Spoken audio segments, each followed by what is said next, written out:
Unreal. Très très bien. Je suis très très contente. Oh yes, je vais me faire plaisir.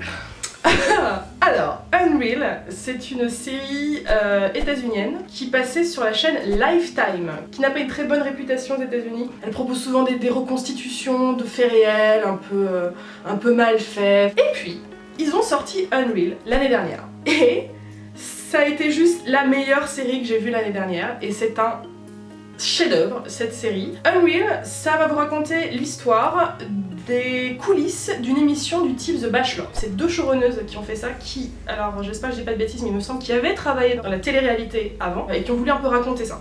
Comment ça se passe ce genre d'émission. Unreal va vous raconter l'histoire de qui fabrique ces émissions et comment elles sont fabriquées. Il y a deux personnages principaux dans cette série qui sont deux femmes, donc il y a Shiri Appleby qui vous connaissez de Roswell ou de Life Unexpected. Je crois que c'est honnêtement la première anti-héroïne que j'ai vue de ma vie. On a beaucoup de anti-héros, c'est la grande mode, on a le Breaking Bad, on a House of Cards, on a un peu Dexter, voilà, c'était un peu le héros, les personnages masculins anti-héros. Et j'ai pas beaucoup vu d'anti-héroïne. On trouve le personnage de Rachel au moment où elle fait un gros point sur sa vie, elle est en dépression, où elle en sort. Elle a pété un câble à un moment sur l'émission sur laquelle elle bossait avant, où en fait elle s'est rendue compte du métier qu'elle faisait. Elle est arrivée sur le tournage en disant mais bande de cons, vous savez très bien qu'on est en train de faire de la merde, on est des gens pourris, on manipule les gens. Après des mois de thérapie et de pause, elle revient dans le monde professionnel avec cette émission. Donc, en France, elle serait peut-être une journaliste, là elle est productrice en fait, c'est-à-dire qu'elle est chargée en fait de certaines candidates.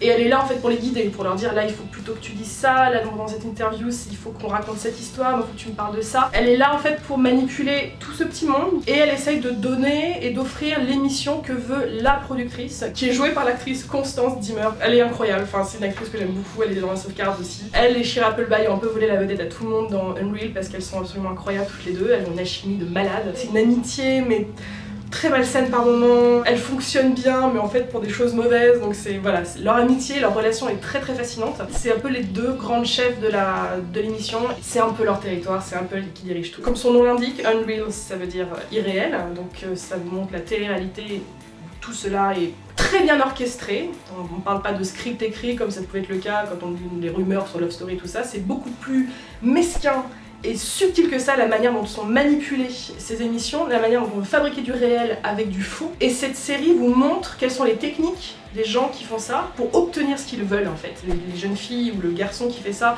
ils ne sont pas des comédiens, mais ils savent très bien pourquoi ils sont là. Donc en fait, tout le monde joue un jeu, que ce soit les producteurs, que ce soit les stagiaires, que ce soit les big boss de la chaîne, que ce soit les candidats. Tout le monde a des ambitions personnelles, tout le monde a envie de gagner quelque chose. Il y a certains qui veulent gagner de l'argent. Il y a des jeunes filles qui sont vraiment là pour trouver l'amour par exemple, il y en a qui veulent gagner de la visibilité. Chacun mène un peu sa petite guerre et ça va créer des clashs et des rebondissements assez incroyables. Très dur à regarder par moments, et la série peut vous parler que de ça. Ça donne une série qui est terriblement véridique, en partant un peu dans des extrêmes par moments. Je pense pas qu'il se passe autant de merde sur tous les tournages d'émissions, mais ça vous donne un peu un exemple de ce qu'on peut trouver dans ce genre de tournage. Et les personnages féminins de cette série sont très très bons, vraiment, et je trouve qu'on ressent que ce sont des femmes qui écrivent cette série, ça se ressent vraiment beaucoup. Il y a beaucoup de thèmes qui sont abordés, on parle de misogynie, on parle de racisme dans la télévision. Je vous en dis pas plus, parce que la série est pleine de rebondissements. C'est très plaisant et très dur à regarder en même temps. Je vous demande de la regarder aussi avec de la distance et en faisant attention, parce qu'il y a des thèmes et des sujets qui sont abordés qui sont parfois durs à regarder. Mais c'est une série qui ose dire des choses, qui est très très bien écrite, très bien filmée, très bien interprétée. Et je crois que ça a été une surprise pour tout le monde. Personne n'a vu arriver cette série. On est tous tombés dessus en disant mais c'est quoi ce truc? C'est génial, mais enfin voilà, c'était vraiment un ovni sorti de nulle part. Donc je ne sais pas ce qu'elle va donner après, c'est le problème des pitchs, on n'a pas vu la série en entier. Enfin voilà, ça a été un gros coup de cœur pour moi l'année dernière, c'est sorti de nulle part et voilà, je vous recommande vraiment de regarder Unreal. Voilà.